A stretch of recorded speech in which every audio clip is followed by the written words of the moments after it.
قسطنطنیہ کی فتح۔ تاہم اس کے بعد بھی مسلمانوں نے کئی دفعہ قسطنطنیہ پر حملہ کیا۔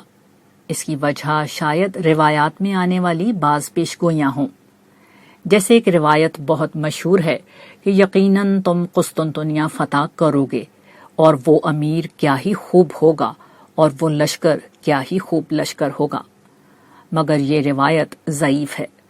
تاہم بعض دیگر روایات میں فتح قسطنطنیہ کی پیشگوئی موجود ہے، مگر اس کے باوجود قسطنطنیہ کی فتح پہلے حملے کے کم و بیش 8 صدی بعد ہی ممکن ہوئی، جب 1453 میں سلطان محمد فاتح نے اسے فتح کیا۔ مسلمانوں کی تمام تر فوجی قوت و طاقت کے باوجود اس فتح میں تاخیر کا سبب اس شہر کا جغرافیہ تھا۔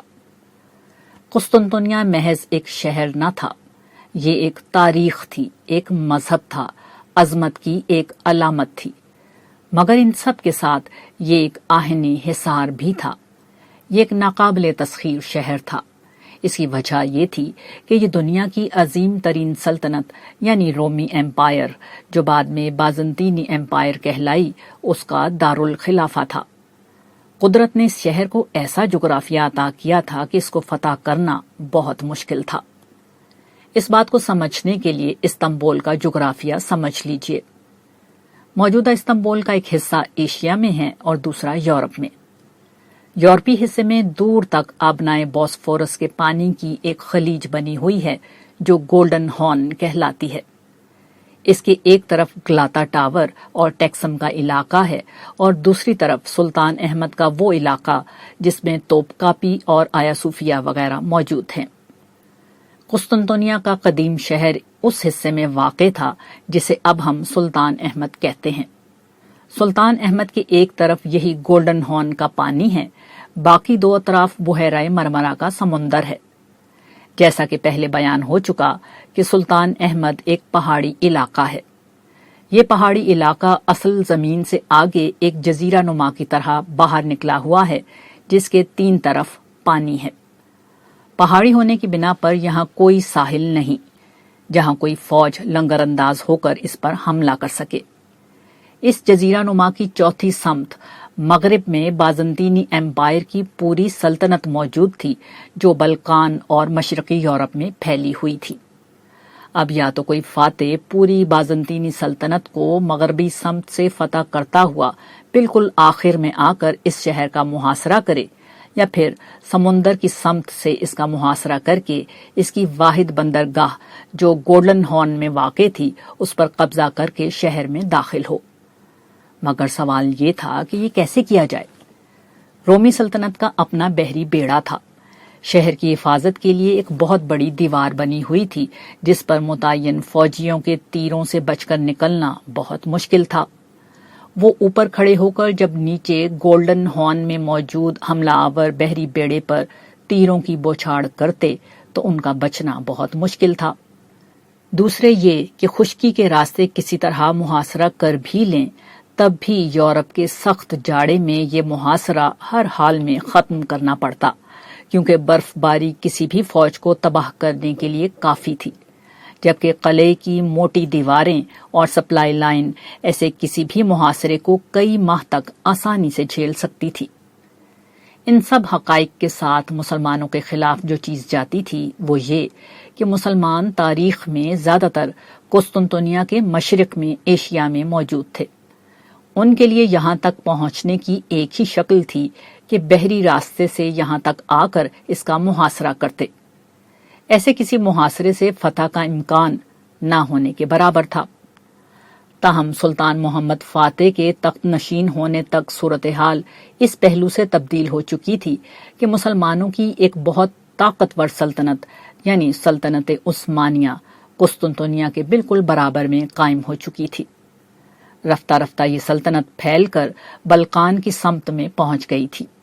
گویا مسلمان پہلی دفعہ بازنطینی سلطنت کے عقب میں خشکی پر موجود تھے۔ دوسری طرف بازنطینی سلطنت اپنی طبعی عمر پوری کر کے قریب المرگ تھی۔ اسی پس منظر میں سلطان محمد نے 19 سال کی عمر میں تخت نشین ہونے کے 2 برس بعد ہی قسطنطنیہ کا محاصرہ کیا۔ تاہم قسطنطنیہ اس حالت میں بھی کوئی ترنے والا نہیں تھا۔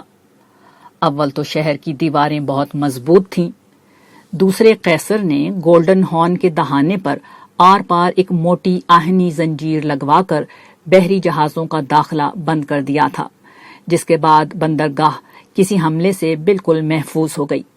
چنانچہ شہر میں داخلے کا کوئی راستہ باقی نہیں رہا تھا۔ سلطان نے ان دونوں مسائل کا علاج کر لیا۔ شہر کی دیواروں کو ڈھانے کے لیے اپنے زمانے کی سب سے بڑی توپ بنوائی گئی، جبکہ بحری جہازوں کو آبنائے بوسفورس سے گولڈن ہارن پہنچانے کے لیے اس نے خشکی میں جہازوں کے لیے ایک راستہ بنوایا۔ یہ راستہ تیل ملے ہوئے لکڑی کے تنوں پر مشتمل تھا۔ ان پر رکھ کر بحری جہازوں کو موجودہ گلاتا ٹاور کے علاقے سے ہوتے ہوئے گولڈن ہارن میں اتار دیا گیا۔ اب صورتحال عثمانیوں کے حق میں ہو چکی تھی، مگر شہر کی دیواروں کو توڑنا بہت مشکل ثابت ہو رہا تھا۔ محاصرہ گرما کے آغاز پر 6 اپریل کو شروع ہوا تھا اور مئی کا آخر آ گیا تھا، مگر دیوار ٹوٹنے کا نام نہیں لے رہی تھی، گرچہ کمزور پڑ چکی تھی۔ عثمانیوں کا مسلسل جانی نقصان ہو رہا تھا۔ سلطان نے قیصر کو صلح کی آخری پیشکش کی کہ پرامن طور پر شہر حوالے کر دیا جائے تو قیصر کو سلطنت کے ایک حصے کا گورنر مان کر خود مختاری دے دی جائے گی اور تمام لوگوں کو جان، مال اور آبرو کا مکمل تحفظ دیا جائے گا۔ قیصر نے یہ پیشکش رد کر دی۔ آخرکار 29 مئی کو فیصلہ کن حملہ کیا گیا۔ رومیوں نے جان توڑ مزاحمت کی، مگر فصیل شہر کے ایک کمزور حصے سے سلطان کی فوج اندر داخل ہو گئی، جس کے بعد شہر فتح ہو گیا۔ ایک تقابل۔ ایک بات یہاں قابل توجہ ہے، وہ یہ کہ دنیا میں ہر دور میں یہ دستور رہا ہے کہ طاقتور ریاستوں کے حکمران اپنی طاقت کے بلبوتے پر جہاں تک ممکن ہوتا ہے قبضہ کرتے چلے جاتے ہیں۔ یہی عثمانی سلطنت تھی جو بڑھتے بڑھتے پورے مشرقی یورپ اور پھر آسٹریا تک جا پہنچی تھی۔